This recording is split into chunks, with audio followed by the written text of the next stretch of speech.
Okay, let's dive into this. Have you ever found yourself looking at a family, noticing the patterns in their struggles, their quirks, their misfortunes, and just wondering why? Huh? What if those intricate dynamics, the suffering, maybe even the moments of peace, are actually echoes from a distant past, kind of reverberating through generations? Today, we're embarking on an extraordinary deep dive into a set of personal accounts that, well, it really lays bare the complex tapestry of karma within just one single family.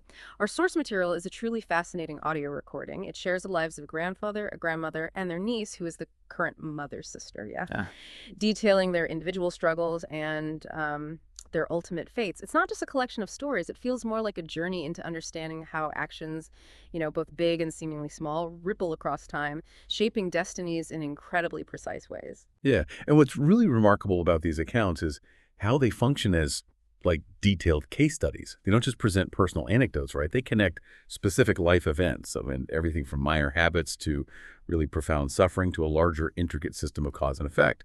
So our goal in this deep dive is to try and unravel those connections, to see not just what happened, but why it happened, and what that reveals about how our choices really do sculpt our destinies and relationships, maybe even beyond a single lifetime. Okay, so let's start with Gong, the grandfather. Can you picture this man? A Chinese immigrant arrives in Thailand alone at just 20, makes a new life for himself in Trang. He built an honest living selling coffee, taro, mung beans to a community of about 250 laborers. And our sources, they really paint him as a truly upright individual. Kind, never harming animals for offerings, always ready to lend a hand to neighbors. By all accounts, a pillar of his community, really. But then, as he got older, things took a subtle turn. He passed his coffee shop over to his wife and started spending his days cycling to the local Hokkien shrine to play mahjong. He was even entrusted with its care, which seems like a testament to his good character. But here's where it gets really interesting, though. He noticed others taking things from the shrine, and he decided to take a mosquito net and 2 tables for his own home. Small things, right? He eventually passed away peacefully at 71, memory fading, and our sources note a touch of greed in his later years. It feels like such a minor thing, doesn't it? Just a few items. It really does feel minor on the surface, doesn't it? But this is precisely where the nuance of karmic consequence, according to this source, truly shines. Was Gong's act of taking shrine property, even just a mosquito net and 2 tables, kind of like embezzling from a sacred place? The answer from our sources is a clear yes. Because of those actions, his spirit became intrinsically tied to that very shrine. He was reborn as a Por Fumatewa, an earthbound deity guarding the exact place he had, well, appropriated from. And the poor part is crucial. He'd made very little merit, or dana, during his life. So he found himself often hungry, lacking resources, unable to even use those earthly Mashan skills in his new subtle body. It's a stark illustration, almost ironic. True spiritual wealth isn't measured by what you take, but by what you give. Wow. That's a powerful and almost poetic consequence. His spirit bound to the place he took from, eternally poor despite his earthly kindness. A profound lesson there. Now, let's shift our focus to Yai, Gong's daughter-in-law. Born in Thailand, described as kind, patient, but her life was just relentlessly hard. Picture her. Selling sticky rice, barely making ends meet, and then raising pigs for extra income. The sheer physical labor, day in, day out, must have been immense. And then one day, carrying a heavy banana tree trunk for the pigs, she slipped. She fell. This led to a prolapsed uterus, a really painful and private kind of suffering she endured in silence. It wasn't until severe bleeding force surgery that it was even addressed. And post-surgery, she became paralyzed on one side, needed a cane for 6 years, then completely immobile for over a year, suffering profoundly for 8 long years before she finally passed away. Just incredible resilience to endure that much. Her death is another really poignant detail from our source. Before she passed, neighbors performed chanting, believing it would guide her spirit, to a good rebirth, and she actually died just as the monks left. So the villagers believe she literally followed the monks to a better state. Yai's story, despite all its hardship, it really illustrates the profound impact of our mental state, especially at the time of death. Her uterine issues and the surgery, our sources suggest, were a karmic reflection of past kamikauchu, that's a specific type of sexual misconduct. And her paralysis, her life cut short, that was linked to the karma from killing animals for food, both in past lives and, through her pig farming in this life.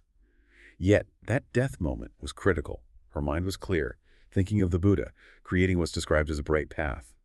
This inner clarity and faith, much more than the specific people chanting outside, allowed her to be reborn as an Akasatewa, that's a sky-dwelling deity, complete with a magnificent silver vimana.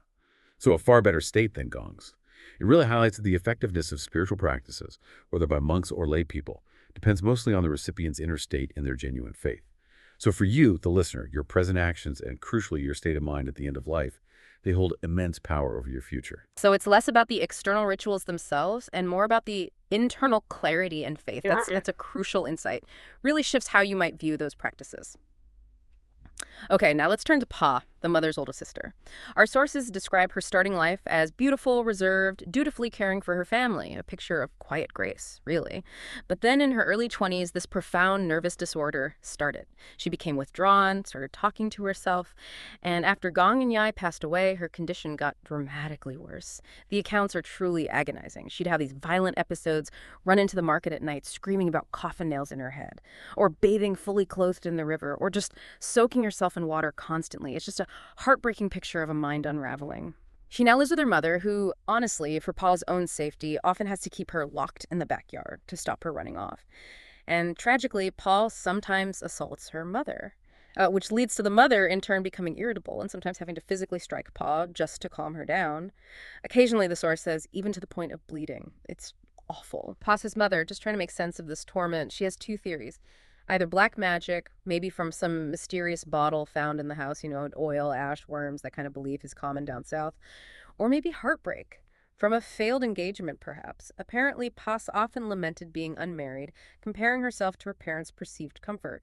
What truly caused such profound suffering. Her mother's theories, they're understandable, aren't they? Trying to rationalize such agony. But the source reveals a different, deeper cause. This isn't black magic or a broken heart. According to this interpretation, this is a profound manifestation of the karma of alcohol. In a past life, Pada was apparently a man who habitually drank, and when he was drunk, he became violent, frequently harming others. Those past habits of intoxicated aggression are seen as the very root of her current fits of rage and the desperate need for physical intervention to calm her down, and the mother's unbearable burden in this life.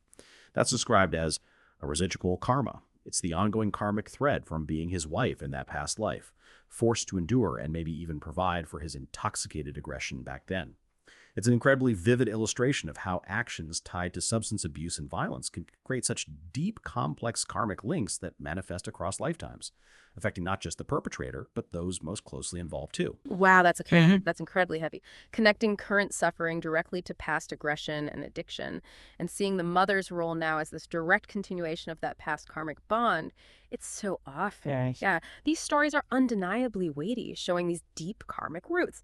So it naturally begs the question, what, if anything, can be done now in the present to affect these patterns? Pa's mother, for instance, she has her methods. She burns paper money, paper gold, believing it sends resources to Gong and Yai for their, debts and expenses, following that Chinese tradition. But what about Pa herself? We hear that during Kathina ceremony, she has these amazing moments of complete lucidity, able to hold the robes, pray perfectly, even reciting Namo Tassa flawlessly. What does that mean? Okay, this brings us to a critical point about spiritual practices and their true efficacy, according to the source material. Regarding the burning of paper money and gold, the sources are very, very clear. It provides absolutely zero benefit to the deceased in the afterlife. The only ones who profit are the sellers of those items in this world. That's it. In the spiritual realms, the only currency that matters, so to speak, is merit or bun.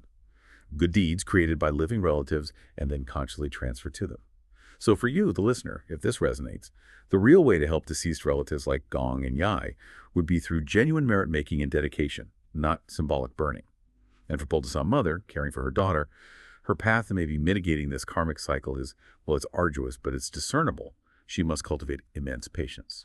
Endurance, that's key. More crucially, she needs to consistently perform all types of good deeds, giving, observing precepts, meditation, and dedicate that accumulated merit, making a sincere wish, a strong intention, to be free from this karmic burden for herself and for Pa. And Pa's moments of lucidity during religious rituals, like reciting Nomatasa, they indicate her consciousness isn't entirely lost. There are openings for her own meritorious action, maybe for her own awareness to break through the fog. It really forces us to consider, if our present is such a precise reflection of our past, what are we right now in this very moment choosing to create for our future. Wow. Just so. Or These no. stories of Gong, Yai, and Paul are incredibly vivid, aren't they? They offer us this precise, almost clinical illustration of karmic principles, how seemingly minor actions, persistent habits, are inner mental states, how they can intricately shape not just one life, but the interconnected destinies of a whole family, echoing across generations. It's such a powerful reminder that there's a profound, often unseen logic behind the seemingly random events that unfold in our lives. Indeed. And these individual case studies, when we connect them to the bigger picture, this broader understanding of karma, they illuminate universal truths, don't they? The invaluable power of generosity, the stark consequences of violence and misconduct, the profound impact of our mental state at the time of death, and the true efficacy of spiritual practices, the ones rooted in sincere intention. For us, for you listening, the core insight isn't just about what happened to this specific family. It's about grasping that our own actions, our own intentions, are constantly weaving the fabric of our future, and that the path to a better future often begins with cultivating patience, performing merit, and developing a clear, compassionate understanding of cause and effect. So, what does this all mean for you as you reflect on this deep dive? Consider the echoes you might perceive in your own life, perhaps within your own family's narrative. What small action today, what subtle shift in intention or understanding could maybe begin to create a more harmonious or brighter path for your tomorrow? This deep dive really leaves us with the powerful and I think empowering thought that understanding karma isn't just about accepting some predetermined fate. It's about recognizing the incredible power we actually have to consciously create our future. What will you choose to weave into your tapestry?